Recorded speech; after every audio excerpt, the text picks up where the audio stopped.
Welcome to the Kortni Happiness Podcast. This is a place where self-care becomes part of your day, a space where you'll learn evidence-based strategies to help your life, share it with those you love, and cultivate well-being at work. I'm your host, Dr. Kortni Alston. I'm a former news director, TV reporter turned happiness scholar, TEDx speaker, and transformational trainer. I also understand hardships. While working my dream job in television, I lived a nightmare of suddenly becoming a young widow after 86 days of marriage. I became committed to learning more about resilience, healing, and happiness. This is how I discovered my area of research, which is positive psychology. Now I'm living up my calling of training individuals and organizations on happiness, and my new chapter begins with being happily engaged. The courting and courting happiness is about a true courtship.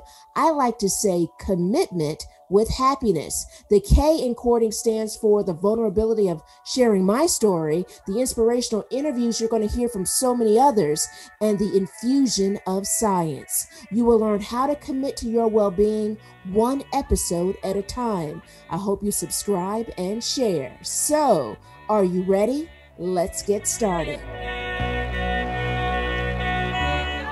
Welcome to episode 4. Today, we're going to talk about the power of resilience. I was really inspired of doing this segment because I have a speaking engagement actually coming up this week, and I'm going to talk about unlocking happiness and building meaning when you're dealing in a toxic workplace. Well, for those of you who may not know, this is actually my second podcast. I'm a co-host of Thriving in Toxicity with Dr. Stephanie Dean, and we tackle all things toxicity and workplace in life, and of course, in our jobs as well. So I'm really excited about talking with this group this week, and I'm so excited about talking to the person that has organized this and is her group, and her name is Zanika Chapman. Her group is focused on really this challenge in terms of this, she's calling it the Unbreakable Challenge. And Zanika is an incredible coach, and this is something that is so needed, right? In terms of empowering people to really make us understand the importance of how to thrive in a toxic workplace. She is one person I highly recommend you checking out, especially on social media, and also as it relates to all her work online. Again, Zanika Chapman, and I can't wait for this Unbreakable Challenge. It's going to make us all kind of unbreakable, right? Also, I did something again today. I actually spoke to an incredible being. I had a wonderful conversation with a neuropsychologist this morning in positive psychology. I can't wait to have her on this podcast. I got to tell you guys something. I enjoyed the conversation so much, I kind of didn't want to hang up the phone with her. Her name is Luisa Torres, and I'm super excited about having Luisa on our podcast to discuss more about her work. And I mean that when I say this is our podcast. This is a journey that we're all doing together as it relates to courting happiness. And I'm so looking forward to having her, but more to come as it relates to her. I promise you that. I had to share that today because these two really have inspired this talk as it relates to talking about the importance and the power of resilience. They are incredible transformational coaches and speakers. And like I said about checking out Zanika, you certainly also have to check out Luisa Torres as well. Well, when I was talking with Luisa, she mentioned resilience. And she was talking about resilience as it came down to my story. And when I thought about that, in terms of the fact that she was sharing with me how much I had really been able to push through in my life as relates to being a young widow and my story there. But I also kind of thought about the value of the power of resilience in all that we can do, right? Well, in this case, when I'm thinking about resilience, I want you to think about really what it means. And so when we talk about resilience, is based on, of course, a person facing their fears, facing challenges, is based on how we bounce back, how we deal with adversity, right? But resilience is our ability to adapt to stressors while maintaining our well-being. So it really focuses a lot on how we manage these stressors. One of my favorite books is Post Traumatic Success, and it's positive psychology and solutions focused strategies to help clients, right? This book is by Dr. Frederick Bannock. And I love this book so much because it gives really great evidence-based strategies, gives really great tools as it relates to being solutions oriented. But I also love the journey that it takes us on. She begins with talking about the brilliance of bamboo in the book and how it can bend but doesn't break. She says, and I quote, "Bamboo is harder than steel or oak and yet sway gently in the breeze." And so this tells us really about all the power that the bamboo can have, right? But she also shares the value of committing yourself to growth and renewal. So Bannock adds, quote, "Bamboo is one of the fastest growing plants in the world. How fast or slow you grow is not your concern, only that you're moving forward." And those words in terms of the importance of moving forward, right, speaks to not only the strength of the bamboo, really on what we can really be inspired in terms of the bamboo itself. So during this podcast, we're going to focus in and really be inspired by the bamboo and the strength of the bamboo, but learn more about the value of the power of resilience. And we're going to really kind of focus in on what the American Psychological Association has described as the 10 ways to build resilience. And Bannock shares these 10 ways in her book, The Post-Traumatic Success. First one is make connections. So this focuses on the importance of relationships, right? Relationships are really key and integral as it relates to our well-being. I like to qualify relationships. So, meaning I like to qualify them in regards to not just simply saying relationships are good for our well being, but positive relationships are good for our well being. This is important as it relates to understanding the people that we have around us, right? Is really being able to have empathetic people around us in our life. Those who are good at actively listening, right? Those who are going to be there in terms of allowing us to really share. And also, what I love about what Bannock shares in regards to the American Psychological Association is the importance of accepting help. I got to tell you, that is something I have worked on for a long time, is the importance of accepting help, right? You know, it's one thing to be a giver, but it's another thing to be able to receive. Plus, you can find great partnerships with people or great connections with people. I always share this during my trainings is at telling people to check out different professional organizations that you're a part of, like different civic groups, faith-based organizations, you know, local groups that can provide support. So these are great starting points as it relates to kind of making connections. So number 2 is avoiding seeing the crisis as something that is insurmountable, right? And so really it's about how an individual sees it. It reminds me when I found out about the death of my late husband. We were college sweethearts. We were together 7 years. And as I shared in the intro, we were married 86 days. The night of his death, I remember this. I remember being in his parents' bedroom after finding out that he was accidentally shot and killed. And I remember standing in their bedroom, looking in a mirror, and I said to myself, this is going to make you stronger. I remember saying, this is going to make you stronger. This is going to make you stronger.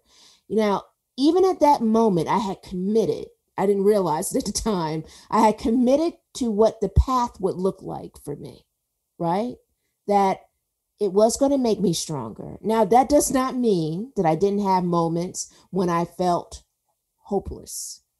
because I did. I had moments where I was really feeling hopeless and going through different stages of grief, trying to understand how this could happen to me, feeling robbed, right? Robbed. I was engaged at 19. We were together for about 7 years. Here I am. As soon as we were married, I've now found myself with this status that not even my friends' parents had at the time. And I certainly didn't want anyone to have it because I understood the pain involved in it. So I still went through a process, but it was really how I saw it. So I really believe also a part of it was, I believe a lot of positive events were outmatched by it too, because I also permitted, I saw things differently. I found meaning in so many things. 3 weeks before my wedding to my late husband, we found out my mother had cancer. She had to have emergency surgery. So when I tell you I went through a trying time back then, I did. So 3 weeks before the wedding, we find out about my mother's cancer. And then nearly, I guess, 3 months, but after he and I got married, he dies. So I began to really cherish moments with people. I cherished the fact that I had moments with my mother, cherished the fact that I had moments with my father, cherished the fact that I had great moments with friends. And I was really grateful. And it was great in terms of that learning dynamic for me. So I can certainly see value in avoiding seeing the crisis as insurmountable, right? So that's number two. Number three is accept the change, or accept that change is part of living. So certain goals may not be attainable because of the situation, but accepting the circumstances that can't be changed can help with focusing on the circumstances that you can shift, right? So in my case, right, I thought about how can I go about, shifting this. And so for me, it was shifting in terms of really seeking meaning, right? And having understanding the meaningful events that I had with loved ones and family and friends. So I really value the fact of, accepting that change is part of living, but, accepting as a part of the process, but it doesn't mean along the way that, as I mentioned earlier, that you're not going through levels of grief and dealing with, that level of, that processing. Another element, number four, is move towards your goals. I love this. I think that becoming a widow at 25 years old really shifted the way I saw everything in life. So even when I was on television, I began to think about, okay, what type of stories am I going to cover? Or, thinking about how I was interviewing individuals. And then I began thinking about outside of the newsroom. And I began to see purpose even outside of the newsroom. And I think that's how I began on this path as relates to my calling, right? So, move towards your goals. A question to ask yourself is, what is the one thing I know I can accomplish today that helps me move in the direction I want to go? I always tell friends or people I may be coaching, and I say, what can you do today? Doesn't matter how big or how small. What can you do today that your future self is going to thank you for, that's going to be grateful for? And so I love this because moving towards your goal, you can even hear it in the fact of the moving towards your goal that is building momentum, right? And moving is so good for us when we can do that, moving towards that goal.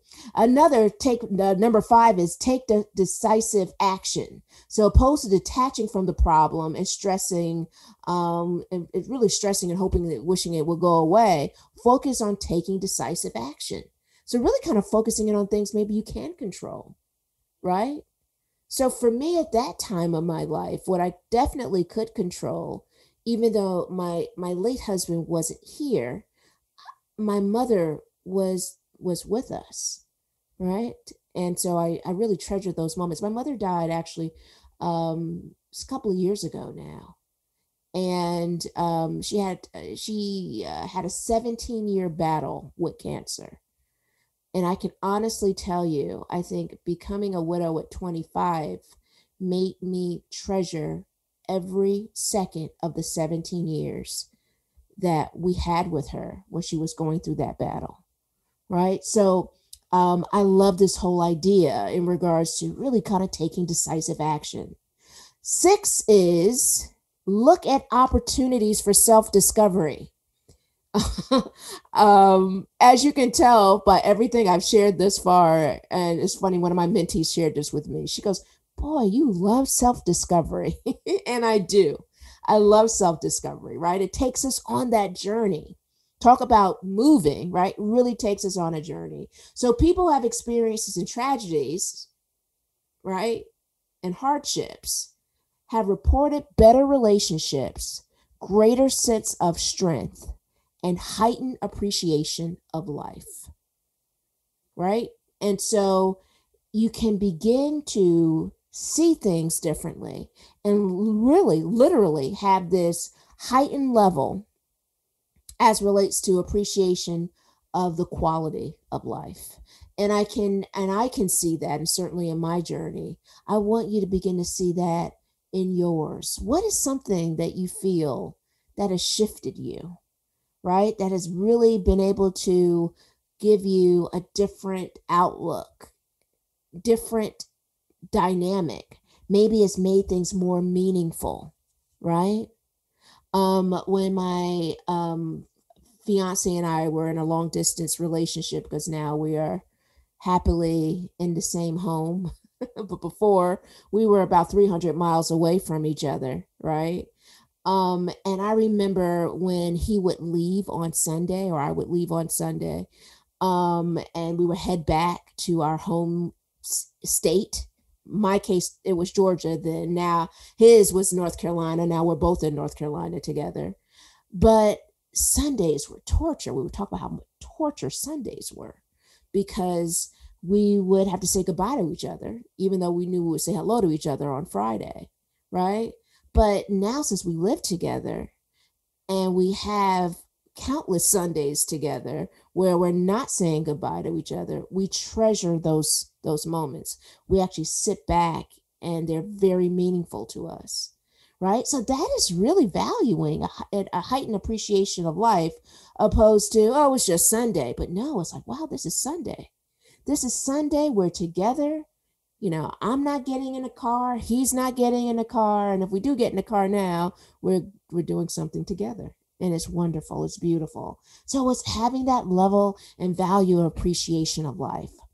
So number 7, I love, because it's all about nurturing a positive view of yourself. So building trust and confidence in your abilities. And I have to say this, I like to add practice self-compassion along the way. I love Dr. Christian Niff's work in this area. She's one of the leading scholars in terms of practicing self-compassion. So her work has inspired me to kind of cultivate this saying of being your own bestie, right? But it's because we are taking care of our friends, right? We're very conscious of what we're saying. We're very thoughtful with our words. We have to also do that for ourselves, right? In terms of making sure we're practicing levels of self-compassion. So that's number 7. Number 8, boy, these 10 steps, guidelines from APA are going pretty fast. And they're really great because they can really inspire us in terms of so many heightened levels of resilience. But number 8 is keep things in perspective. So looking at a situation in a broader context can, even though when we think about that situation, is extremely stressful, right? But think about it in a broader context, right? So keep things in perspective. Number 9 is maintain a hopeful outlook.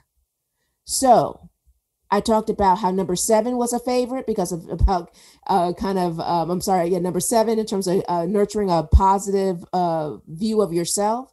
I love number 9 because just like cultivating a positive view of oneself is important, maintaining a hopeful outlook is important. So an optimistic outlook allows you to expect good things. It's one of the reasons why I love practicing gratitude, because it allows me to acknowledge the good that is happening in my world. So you can try to visualize, what you want rather than worrying about what you fear, right? So I will say this. I love this dynamic because maintaining a hopeful outlook is about having an optimistic view. So Dr. Martin Seligman, he is the founder of positive psychology, one of them, and he is phenomenal in regards to his research. He's written a great book called Learned Optimism, but he also has a great quote that I often share. And Dr. Seligman says, life inflicts the same setback and tragedies on the optimist as the pessimist, but the optimist weathers them better. Think about that. Life inflicts the same setback and tragedies on the optimist as the pessimist, but the optimist weathers them better. So there's so much value, right, in terms of that hopeful outlook, that optimistic outlook. And I love those words from Dr. Seligman. So always when you're thinking about, and it's funny because Luisa and I talked about hope today. And we talked about the importance of new hope, right? Sometimes when you go through you have to think about, being hopeful. And sometimes maybe that shifts and that changes. And maybe it's looking at things in terms of a new hope, right? And what I love about what Dr. Seligman is sharing is the value of optimism. And number 10, last but not least, is take care of yourself. Focus on your needs. Think about what your needs are. Think about what positive activities that you can incorporate in your life. Think about what you can include that's going to help you take better care of you. I often share this with individuals, and I often share this when I'm training people as it relates to self-care and well-being at work. One of the most important jobs you have is your well-being, is your health, right? So you have to think about, what am I going to do that's going to allow me to kind of pour in to my cup? One of my favorite mentors will share this with me often. She goes, what are you doing, Kortni, to pour into your cup? She said, you should be giving from your saucer and not your cup. And I've heard so many wonderful leaders share that same scenario that she has shared, right? I know Lisa Nichols talks about that often. It's kind of giving from your saucer, not your cup, right? You got to think about how you're going to continue to pour into yourself and making sure that you're taking care of you. Because remember, building resilience and the power of resilience deals with the power of not only of understanding all these different dynamics that I just shared, right? But it goes really back to self, right? It's going back to self and the importance of self and thinking about what you need and what that looks like. I will tell you this. I hope that this podcast certainly poured into you today. I can't believe that the time is up as it relates to all the things that we discussed concerning the power of resilience. I hope it has empowered you to think about how you can start to incorporate positive psychology in your life, but then also the importance of thinking about science and science in general and how it can serve you. I would love to know more about your journey. And so I say this because I want you to join us. Join the Courting Happiness podcast community on Facebook. Now, don't forget that the courting and courting happiness actually starts with a K. So if you're ready to spread happiness, I want you to subscribe and share this podcast because we're all about creating that domino effect, right? As it relates to our family and friends. Build your commitment to your well-being, starting with you and developing, again, that domino effect in your life with family, friends, coworkers, and those phenomenal positive relationships in your life. A new episode will be released every Thursday. Continue to commit to your courting happiness journey. I want you to be well, be happier, And guys, please be kinder to yourself. I can't wait to see you next week.